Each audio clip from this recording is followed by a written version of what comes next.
Hello everyone, आज मैं फिर से आपके लिए मैथ्स का एक लेसन प्लान लेकर आई हूँ जिसका टॉपिक है एंगल कोण। ये क्लास 7th के लिए है। की वीडियो में हम डिस्कस करेंगे कि कोण पर लेसन प्लान कैसे बनाते हैं। देखिए, सबसे पहले जिस दिन आपने लेसन प्लान पढ़ाया है उस दिन की डेट लिखते हैं। डेट के नीचे जिस विद्यालय में आपने लेसन प्लान पढ़ाया है उस विद्यालय का नाम लिखते हैं। फिर आपने जिस विषय पर लेसन प्लान बनाया है वो विषय लिखते हैं। विषय के नीचे जिस उपविषय पर लेसन प्लान बनाया है वो उपविषय लिखते हैं। उपविषय के नीचे जिस प्रकरण पर लेसन प्लान बनाया है और प्रकरण को हमेशा इन्वर्टेड कॉमास में लिखते हैं और अंडरलाइन करके लिखते हैं। कक्षा में जिस कक्षा में आपने लेसन प्लान पढ़ाया है, कालांश में मतलब आपने लेसन प्लान किस पीरियड में पढ़ाया है और अवधि में आपने लेसन प्लान कितनी देर के लिए पढ़ाया है। सामान्य उद्देश्य सभी लेसन प्लान के लिए सेम रहेंगे और 4 से 5 सामान्य उद्देश्य लिखते हैं। पहला है छात्रों में गणित के प्रति सकारात्मक दृष्टिकोण विकसित करना। दूसरा है छात्रों को गणित के नियमों से परिचित कराना। तीसरा है छात्रों की तार्किक एवं मानसिक शक्तियों का विकास करना। चौथा है छात्रों को गणित की व्यवहारिक योग्यता का ज्ञान देना। पाँचवा है शुद्धता एवं मौलिकता का विकास करना। सामान्य उद्देश्य के बाद आते हैं विशिष्ट उद्देश्य। विशिष्ट उद्देश्य भी सभी लेसन प्लान के लिए सेम रहेंगे। पहला है ज्ञानात्मक स्तर, छात्र कोण को पहचानने में समर्थ होंगे। दूसरा है छात्र कोण का प्रत्यय स्मरण कर सकेंगे। चाहे तो इसका स्क्रीनशॉट ले सकते हैं। नेक्स्ट है हमारा बोधात्मक स्तर, छात्र कोड की व्याख्या कर सकेंगे, छात्र कोड का उदाहरण प्रस्तुत कर सकेंगे। तीसरा है प्रयोगात्मक स्तर, छात्र कोड के विषय में निष्कर्ष निकाल सकेंगे, छात्र कोड की परिकल्पना निर्माण कर सकेंगे। पूर्व ज्ञान में छात्र कोड के विषय में सामान्य जानकारी रखते हैं। देखिए, प्रस्तावना प्रश्न कैसे करते हैं। जब भी हम क्लास में कोई भी लेसन प्लान पढ़ाने जाते हैं तो हम बच्चों को ये नहीं बताते कि हमारा प्रकरण क्या है। उन्हें 3 या 4 क्वेश्चंस के थ्रू प्रकरण तक लेकर जाते हैं और हमारा चौथा या 5वां प्रश्न ऐसा होना चाहिए कि छात्र निरुत्तर हो जाए और उसका उत्तर जो है वो या तो प्रकरण हो या फिर प्रकरण से रिलेटेड हो। और पहले, दूसरा, तीसरा प्रश्न इतना टफ नहीं होना चाहिए कि छात्र उसका उत्तर ही ना दे पाए, क्योंकि अगर पहले प्रश्न का ही उत्तर नहीं दे पाएंगे तो आप नेक्स्ट प्रश्न कैसे करोगे। देखिए, प्रस्तावना प्रश्न के लिए एक टेबल बनाते हैं, उसे 2 कॉलम्स में डिवाइड करते हैं। पहले में अगर आप छात्र अध्यापक हैं तो छात्र अध्यापक क्रियाएँ लिखेंगे, अगर आप छात्र अध्यापिका हैं तो छात्र अध्यापिका क्रियाएँ लिखेंगे और दूसरे में छात्र क्रियाएँ। देखिए, पहला प्रश्न है एक अनंत लंबाई की सीधी रेखा को क्या कहते हैं। छात्र बता देंगे सरल रेखा। सरल रेखा के एक टुकड़े को क्या कहते हैं। छात्र बता देंगे रेखाखंड। श्यामपट्ट पर कितने रेखाखंड हैं। छात्र बता देंगे 2।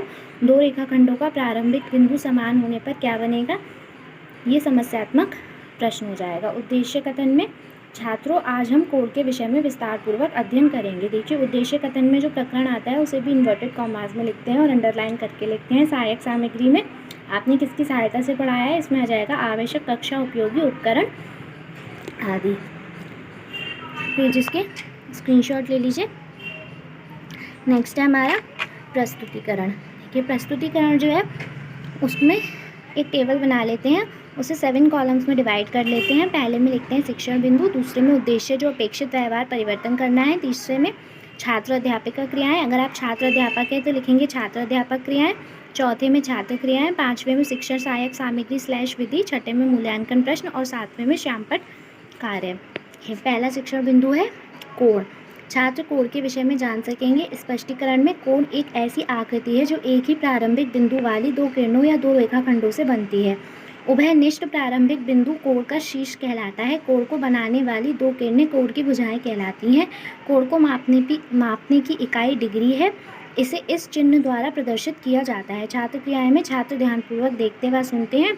इसमें हमने व्याख्यान किया है इसलिए ये व्याख्यान विधि हो जाएगी।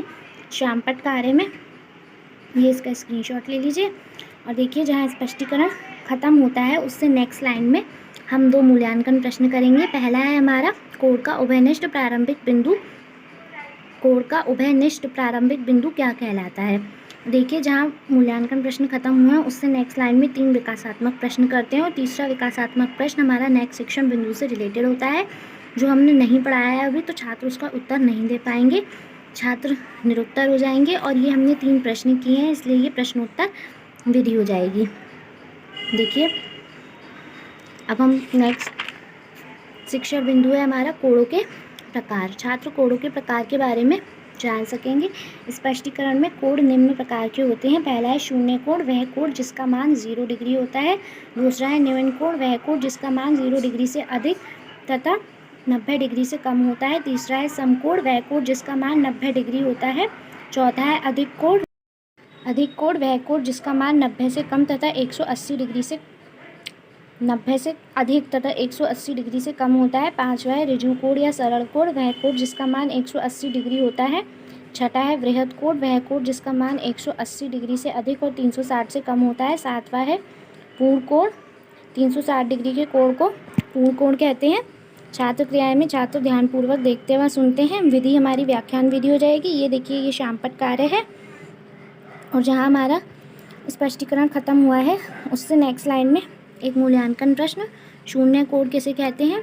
जहाँ हमारा मूल्यांकन प्रश्न खत्म हुआ है उससे नेक्स्ट लाइन में हम 3 विकासात्मक प्रश्न करेंगे और तीसरा विकासात्मक प्रश्न नेक्स्ट शिक्षण बिंदु से रिलेटेड होगा। छात्र उसका उत्तर नहीं दे पाएंगे इसलिए लिखेंगे छात्र निरुत्तर, और ये 3 हमने प्रश्न किए हैं इसलिए ये प्रश्नोत्तर विधि हो जाएगी। इसका आप स्क्रीनशॉट ले लीजिए। बढ़ते हैं नेक्स्ट शिक्षण बिंदु की तरफ।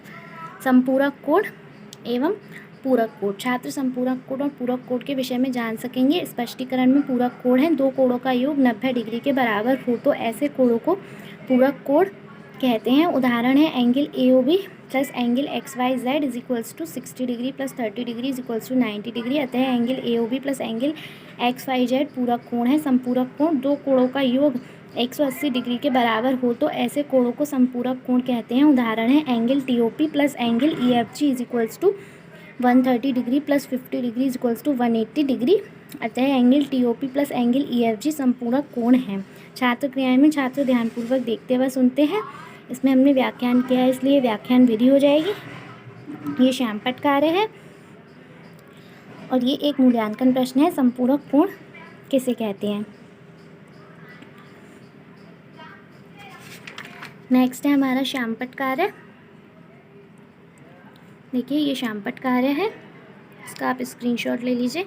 और ये है शामपट कार्य के बाद हम 2 से 3 पुनरावृत्ति प्रश्न करते हैं। पुनरावृत्ति प्रश्न और गृह कार्य जो हमने पढ़ाया है उससे रिलेटेड होने चाहिए। देखिए इसका आप स्क्रीनशॉट ले लीजिए और यहीं पे हमारा कोड पर लेसन प्लान ख़त्म होता है।